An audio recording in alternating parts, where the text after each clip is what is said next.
Hi everyone, today I'm going to share more on why I delayed so long to get my jab. So my jab being the COVID jab. Yeah, and why I didn't want to take this COVID vaccines. So before I go ahead with the sharing, just like to say that these circumstances are unique only to me. And these are solely from my point of view. And I also do not guarantee the accuracy of what I'm saying. So I also will not be like sharing articles to support my view lah, because like don't want to make it into like some literary argument. I just want to share my point of view, that's all. Okay, so this is purely a opinion piece, flawed or not. Yeah, so feel free to Google the accuracy of whatever and determine for yourself. Okay, so personally my view is that everyone needs to weigh their own pros and cons before deciding whether to take the vaccine. So it's obvious that the pros and cons are different for everyone. So like if you're in a different age group from me, then your pros and cons might be totally different from mine. Okay? So I disagree that a sweeping statement saying that the pros always outweigh the cons for the vaccine for everyone is sufficient lah as an explanation. So you say pros outweigh the cons. What are the pros? What are the cons? Why do they outweigh the cons? In what way? Okay, never mind. I will not make it into an argument. So yeah, anyway, I already taken my first jab of Sinopharm on the 30th of August 2021. So once it's injected, there's no way to reverse it. So I also did like lots of thinking before I finally decided to go ahead with jab. So I like to say that this decision isn't one of my free will, and I feel very like forced into it. Okay, so just as a background, I was very close to taking the mRNA vaccines because I strongly believe that no government would want to harm its citizens lah. Yeah, but sometimes it could be like it's not the government that wants to harm its citizens, but because they don't know better either lah. So it might be like a case of the blind leading the blind. So in that case, who's to say which blind is correct, right? Only like time will tell lah. Yep, so a few days before my mRNA vaccine appointment, I saw a lot of online news about people reporting their short-term side effects from the vaccine. But then a lot of them were also dismissed as like non-vaccine related. So you make your own judgment on that lah. So I will not comment whether it's vaccine related or not because I am not a doctor. Anyway, I believe any sane person can make their own judgment. So yeah. Another big reason why I'm against the COVID vaccine is because of like the long-term studies on the side effects of this vaccine is not completed lah. So like some vacs in the other countries, right, they only like temporarily put on hold when they discover a problem. So why was these problems not like sorted out before like rushing to jab people? Does this mean that people who receive this vaccine are guinea pigs? So why do I have to sign up to be a guinea pig? Usually for like science experiment or like those kind of testing, right, of new stuff, your subjects are usually paid. So it's like, why do I have to, so I'm not paid, right? Why do I have to undergo this? So so I need to undergo this for the sake of society, right? That's what people say, right? So if you suspect what everyone else doing is wrong, but then everyone around you keep saying is, oh, it's for everyone's good. So do you ignore your gut and just agree with everyone else? For me, it's no lah. So of course, different people have different mindset. But for me, I like to trust my gut lah. Okay, so they only started researching on the long-term effects when people started reporting these side effects in huge amounts. So like recently, there's this side effects on people's period. So they only started researching these kind of side effects recently when people reported it. So they don't even know that it can lead to these kind of side effects. So it's really just a big unknown lah what will happen many years later, although they say that this vaccine only has at most 2 months side effect. But no one really knows what. Do you all really know? Do you all really know in 10 years later all humans will be alive? All vax humans will be alive? Nobody knows, right? Then how can you say it's a guarantee or whatever? Okay, so it's a big unknown lah what will happen with this foreign object in our human bodies. So another reason why I don't trust this vaccine is because it doesn't do what a normal vaccine does. So what a normal vaccine does is supposed to prevent you from falling sick, right?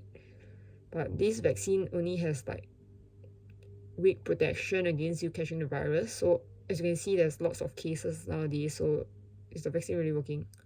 Okay, and also this vaccine only lessens your effect of the sickness. It doesn't prevent you from catching it. So I am like pressured to sign up for this experimental vaccine and maybe get side effects and also maybe get some protection. It doesn't sound like a good deal to me lah. Okay, so how many maybes and question mark does this already make? It's like, so if it's so like not good, right, why must push so hard for like people to get it? And if it's really something genuinely good, right, why would people reject getting it? Right? So as I said, pros and cons, right, different for individuals. For me, I'm like quite young and I would think I'm quite fit. So even as a unvaxxed person, right, I think it's quite unlikely that I will die or develop lasting effects or anything serious. And even if it does develop that way, right, I am willing to take the risk because I don't want to inject something foreign in my body. So if I inject this foreign thing into my body, it's like, and it might cause problems for me in future, right? It's like I asked for it. But at least if I catch the virus, right, it's like I didn't choose to catch it or anything, but like fate decreed that I kena this virus. I didn't go around asking for it. Yeah, so okay. So some of the long-term effects that I'm mainly worried about is incidence of critical illness, fertility, and whether future kids will be born with problems. Of course, no research has been done on this because the vaccine has not been allowed around long enough for people to study these kind of effects. And these are very real issues that no one wants to talk about. Who is there to give me this assurance that all this will not happen? Who? No one, right? Then why should I take the risk? Anyway, the biggest side effect I'm worried about is the last one lah. So like by taking up this vaccine, right, I'm like giving up my dream of having kids lah. Yeah. The thing about this is, do I want to take the risk to bring someone into this already bleak world and then they grow up having issues? So it's like, if like you find out got issues in the womb, right, you are still terminating your life. It doesn't mean that it's just that's it. It's still something not good. Also, if there are also illnesses that you are unable to detect in the womb, and then only when they're born then you will know lah. Then some also develop along the way, but it could be genetically linked, and you don't know whether it's like linked to vaccine or not.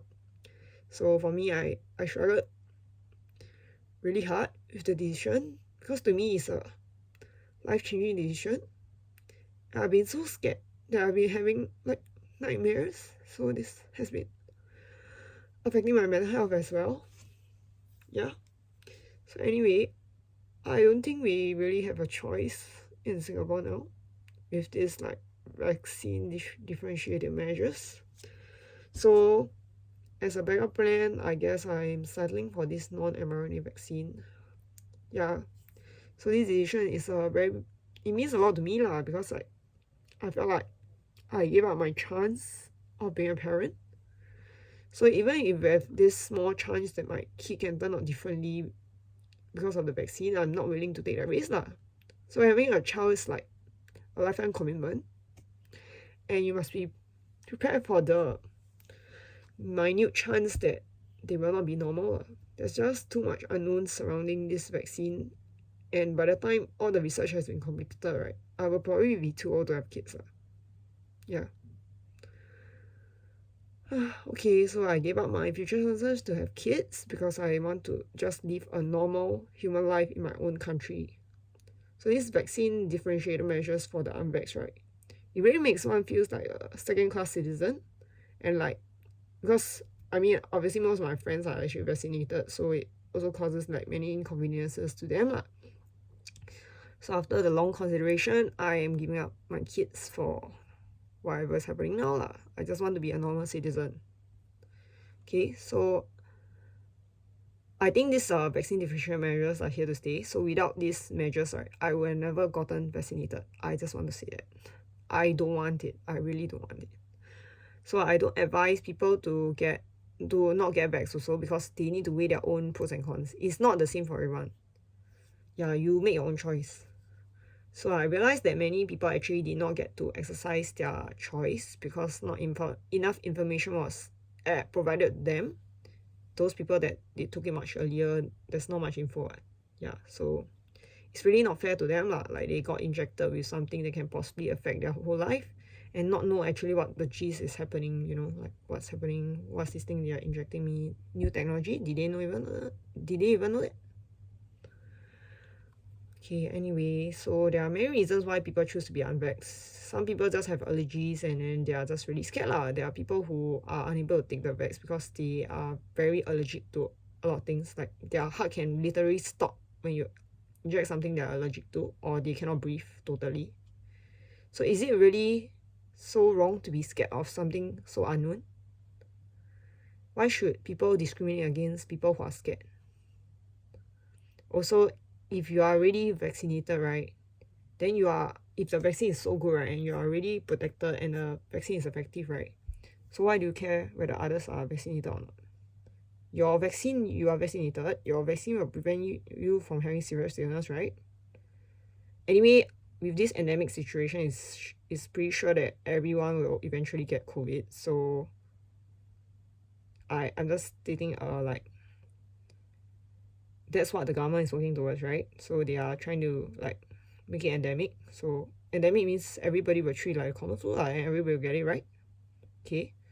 So in that case, if the first and second jab, right, aren't working out, right, like in preventing people from getting virus or whatever, then how is a booster jab gonna help?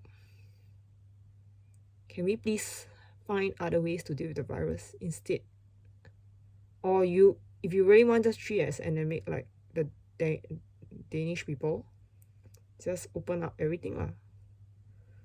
So you all intended it to be, I mean, like the government intended it to be that way, right? Endemic. So let's treat it as endemic. Can we just do that? Okay, anyway, this is such a heavy topic for me, and it has brought me so many nightmares. People can't even begin to imagine all these things going on. Oh well, but I believe not many people think so much about it, so I might be thinking too much. Okay, never mind, that's the end of it. Bye bye.